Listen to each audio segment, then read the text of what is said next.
Chapter 7. A wooden platform dropped with a heavy thud from a massive building down the steps and to our right. Beneath it, a deep trench boasted thick spears jutting from the ground. Warriors clad in gleaming armor and carrying shields half their height burst into the daylight, then sped across the bridge. When they collided with the incoming attackers, Shabana grabbed my elbow and tugged. "We have to get to the safe area." I resisted, but when she tugged harder, I followed. Before we reached the cave's mouth, a burning heat rose up the back of my neck. My temples throbbed violently. The world tilted. I screeched to a halt as flashing motes danced before me. Whirling around, I found a low, orange-skinned creature with glowing red eyes staring up at me. The muscles supporting my knees faltered, and I almost dropped to the ground as memories of these same creatures flooding the countryside 2 days prior zipped through my mind. The demon raised one hand, then its fingers burst into flame. The daylight darkened as a red hue coated my vision. The muscles in my arms and legs tensed, filled with hot fire. A foul hunger to exact revenge upon the creature fed the flames, and my teeth clenched involuntarily as anger swelled inside. Without a thought, I shoved Shabana to one side. An explosion of crimson light filled the air, then the world faded to black. Although I didn't know how much time passed, Shabana stood before me when the glow of Solara's star filled the world again. The Michonne's eyes bloomed so wide, I wouldn't have known members of her race were born with eyelids. "What happened?" She shook her head. When she spoke, her soft words barely reached my ears. "There's no time." After a tentative step forward, she pressed the back of one hand to my cheek, then yanked it away to cradle it at her chest. "You burn with fever. Come." Shabana gripped my hand, dragged me toward the cave once more, then released her hold when she was certain I'd follow. The world beyond blurred as I turned my focus to my mind window and lines of text filling a pane set to one side with a flashing red frame. You have defeated a level 5 lower demon, plus 197 XP. You have discovered the Source. You are being offered a legacy quest. The Source. Learn more about the mysterious source of high shadow power. Only one of such high affinity in shadow magic can channel the power of the below, but such energy comes with risks. Find a way to learn more about your special ability to unlock your potential. Reward, 3000 XP. One offensive spell from the Shadow Arts. Do you wish to accept this quest? Yes. No. Because I'd want to investigate later, I once again accepted a quest, then swept the window away. Otherwise, I might have tripped while the defenders of the strange foundations roared their battle cries against the demons behind us. But how had I defeated anything? Last I recalled, I'd been engulfed by heat and... A short figure with green skin and long golden hair sped by us. Her head rose only to my chest, and I blanched in surprise as her short legs carried her toward the cave. "What is that?" Shabana hesitated, casting a furtive glance my way as she fast-walked beside me. "That's Lucius. She's a half-goblin and the Foundation's chief architect." "A goblin?" The shadow of the cave fell over us as the Michonne answered. "Half-goblin. Her brother is our spiritual advisor. A priest of sorts, though his disposition might lead you to think otherwise." We passed around the bend, and I shook my head in disbelief at the new races I'd seen that day. Demons, the Michonne with their high ears, long tails, and undeniable speed. A goblin, or half-goblin. The great room came into view as a muscular figure who came up to my shoulders burst past me carrying an axe. His chin jutted to reveal a lower row of teeth with 2 long tusks on either side. "What is that?" "An orc. He's a summoned laborer." My breath hitched as I struggled against my faltering stamina. "What do you mean summoned?" "Long story. Come on."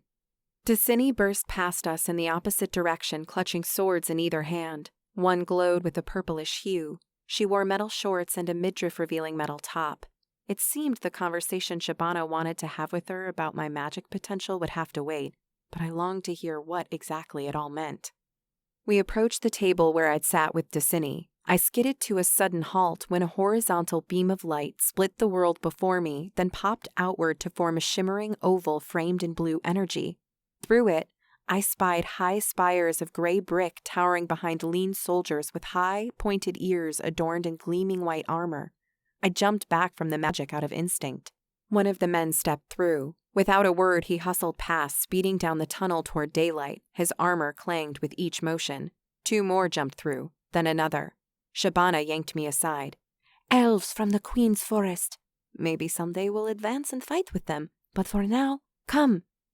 This Michonne's insistence that I consider a new life when I'd only just woken to this one might have been irritating if not for her unbridled enthusiasm. We wound down a tunnel on the left, but after just a few steps, the world tilted again. A bead of sweat rolled into one eye. I tumbled to one knee when I reached up to wipe it away, as if the simple motion sent my body into imbalance. For the third time in as many minutes, Shabana grabbed me. What's happening to me? Tess, are you unwell? Just hot. Shabana drew me to my feet, then shoved her shoulder against my midsection as she threw my arm over her back.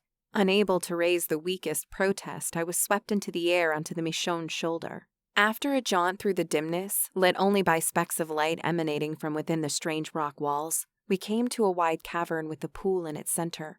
People sat atop the stout rock wall surrounding the water, and I spied the goblin woman talking to a rare Michonne man with broad shoulders.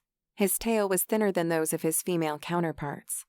Shabana lowered me to my feet, squared my shoulders with both hands, then helped me settle on the rock wall containing the pool. I squinted to better make out the scene.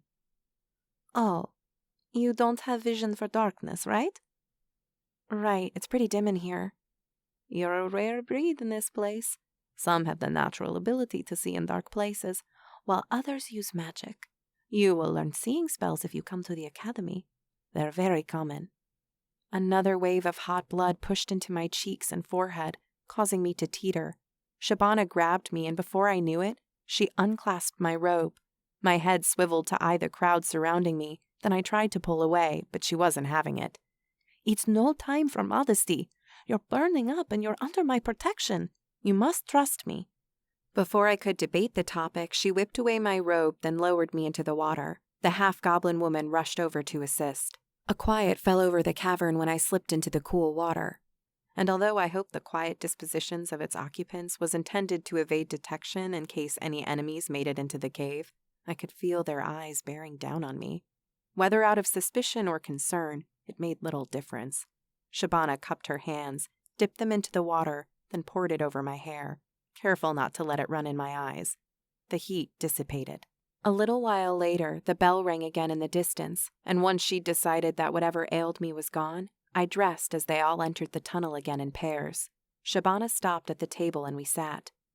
I messaged Liatra and Desiny. They're on their way. Has the threat passed? Oh, sorry, yes. She peered around the great room. Doesn't look like anyone on our side fell.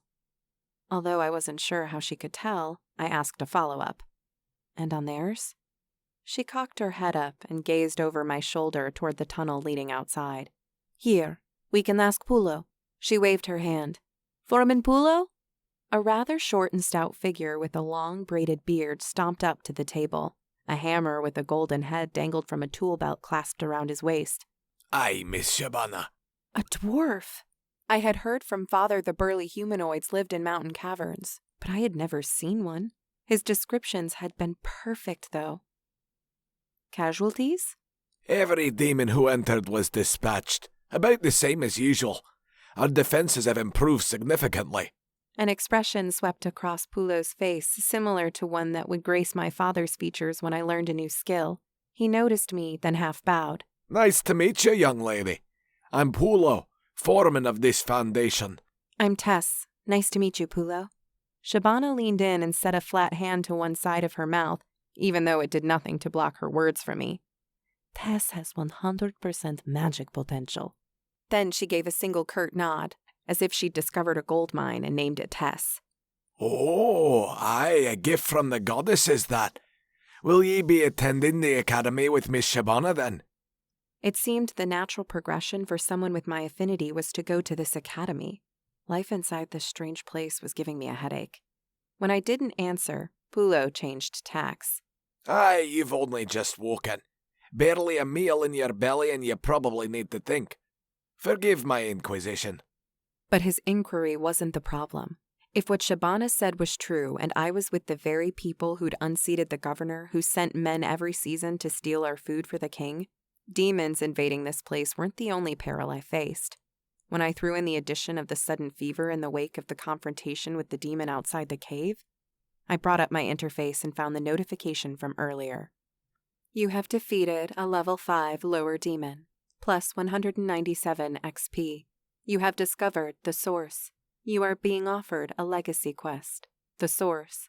Learn more about the mysterious source of high shadow power.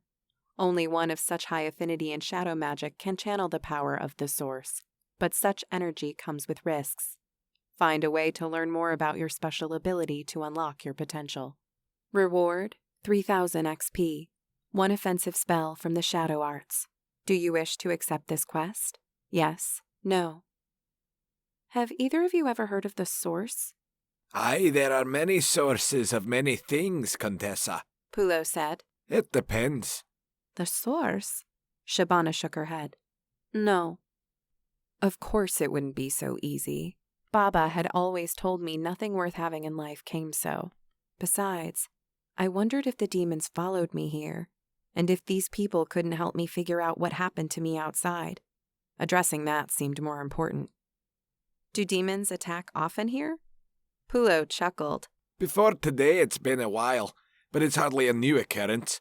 The master has a way of drawing ire to himself. Who was this master everyone kept talking about? Their leader, obviously, but what was his story?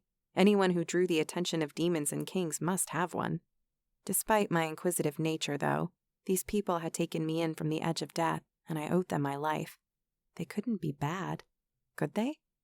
The last thing I wanted to do was insult them by asking the wrong questions. If they'd wanted me to know who the master was, they'd probably have told me. Besides, if I was patient, I might find out soon enough. Desiny strolled in from the tunnel leading outside. Her attention instantly homed in on me. Did you get to eat? Something in her flat expression caused my heart to kick out an irregular beat. Although I probably could have eaten 3 times as much, I nodded. Yes, thank you. Wonderful. She ran her tongue over her teeth without parting her lips. Shabana tells me you have a high magic potential. When did she tell you that? Desiny's eyebrows rose. Clan chat. We just think what we want to say and it appears in our interfaces, or what you call your mind window. Oh. Warm flushed through my face at my own stupidity. Baba and I had a party chat. We use party chats too, especially in combat. Combat? What must that be like? My father and I used to sit by the wood stove or outside by a fire, and he'd regale me with stories of times when adventurers took to the wilds to battle beasts and demons alike. They were glorious tales of honor and triumph by those who made heroic deeds a way of life. In retrospect, I understood how he knew so much about it. But I wondered why he'd never counted himself among their numbers in the tales, never personalized them. To me, he was Baba, the man who taught me how to plow a field, how and when to sow seeds for what seasons. From him I learned to drag a hoe, not swing the sword he'd hidden under the floorboard for only Solara knew how long. The recollection of his last moment in the world did little to entice me toward a life of conflict. Are you okay? Desiny's tone still came flat, and despite my lack of experience with social cues, a sense of foreboding formed a stone in my belly. If I'd been able to summon the courage, I would have asked if something was amiss. But if I'd somehow displeased the woman who was obviously in charge while their mysterious master was absent, I didn't want to know. I was already alone in the world. And, childish as the sentiment was, I'd rather turn my head and deny what I sensed. We had an old dog when I was growing up who turned his head away when I chastised him, as if his not being able to see me meant I couldn't see him. It was like that. What a sad child I was. A tear I hadn't realized was forming spilled over and rolled down my cheek.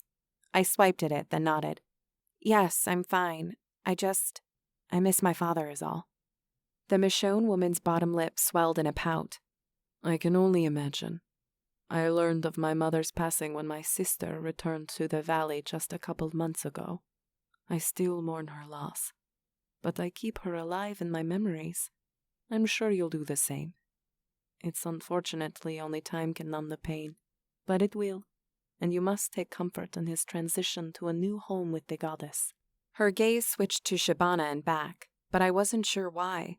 Another question I couldn't ask outright. Another secret shrouded in a simple gesture. Desiny rubbed a circle on my back. I couldn't say the sensation was unwelcome. She seemed kind, and the flashes of her face as she raised me from what otherwise would have been a snowy grave reinforced that idea.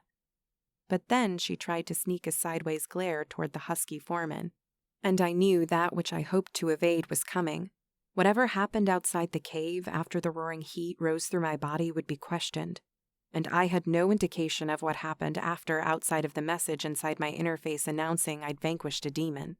Foreman Pulo took his cue. Well, if ye'll excuse an old dwarf, there's much work to do, and I suspect some of my labourers are lounging around the pool. He bowed, then sped down the tunnel.